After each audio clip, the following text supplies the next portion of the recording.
outubro de 1536, William Tyndale foi levado da sua cela no castelo de Vilvoorde para o local onde seria executado. Ali havia um poste para ele. Tyndale foi acorrentado nesse poste, estrangulado até morrer, e teve o corpo queimado na frente de uma multidão. Qual seu crime?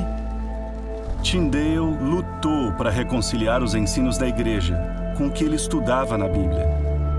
William Tyndale morreu com a sua fé intacta de que a Bíblia é a palavra de Deus. Inglaterra. William Tyndale foi a primeira pessoa a se empenhar em traduzir a Bíblia dos idiomas originais direto para o inglês. Tyndale nasceu no final do século XV. Ele nasceu na região de Gloucestershire, mas depois foi para Oxford e se tornou um padre. No século XV, havia muita resistência à ideia de fazer a palavra de Deus estar disponível para todas as pessoas. As pessoas ouviam a Bíblia em latim e os padres interpretavam para elas na igreja. E elas nunca tiveram acesso livre à Bíblia em si mesma. Tyndale não foi autorizado a traduzir a Bíblia na Inglaterra. Ele foi até o bispo de Londres para pedir permissão para traduzir o Novo Testamento direto do grego, o texto original, para o inglês. Mas ele não recebeu essa autorização. Londres, Inglaterra. A oposição contra a tradução da Bíblia era tão grande que mais tarde Tyndale escreveu que não era possível fazer isso em toda a Inglaterra. Então, com a ajuda de comerciantes que concordavam com ele, Tyndale fugiu para a Alemanha, onde seria mais fácil fazer a tradução em inglês do Novo Testamento. Em 1525, sua tradução estava terminada e pronta para impressão. A Biblioteca Britânica em Londres tem a resposta do que aconteceu depois. A doutora Karen Limper-Hertz, curadora-chefe na biblioteca, vai nos ajudar a descobrir. Esse é o único exemplar da primeira edição do Novo Testamento de Tyndale, impresso em 1525 em Colônia, na Alemanha. O fragmento de Colônia é tudo o que se conhece da primeira edição do Novo Testamento de Tyndale. Só de ser um fragmento já mostra que era perigoso fazer isso. Depois de ter bebido muito, o impressor deixou escapar que estava imprimindo o Novo Testamento em inglês para alguém que se chamava William Tyndale. As autoridades descobriram e invadiram a gráfica. Ele e seus sócios fugiram, e isso é tudo que restou até hoje. Depois disso, eles foram para Worms. O fato de nem terem passado de Mateus indica que era muito perigoso fazer isso.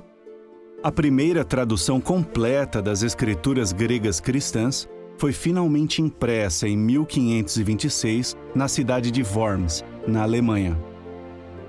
Cerca de 3.000 livros foram impressos. Antuérpia, Bélgica.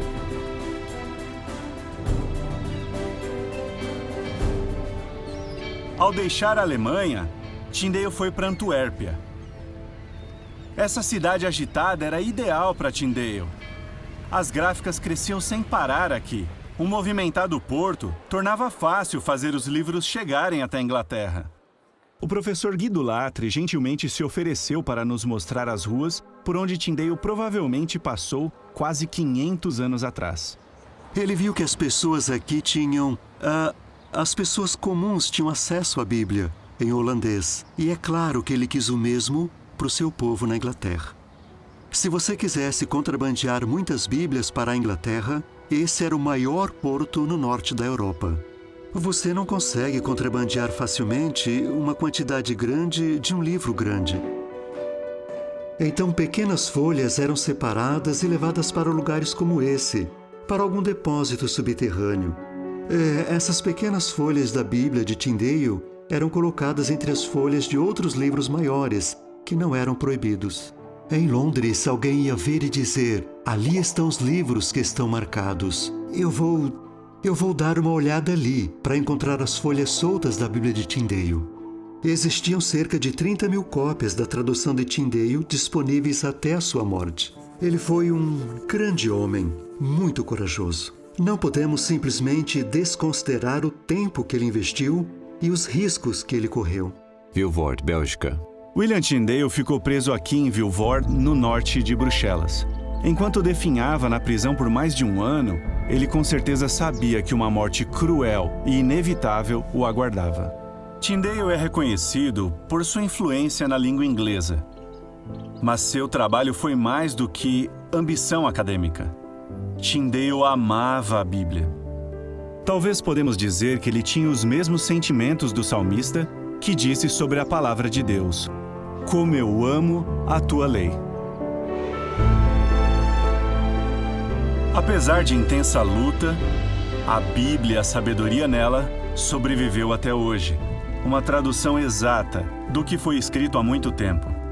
É por isso que muitos têm tanto amor pela Bíblia.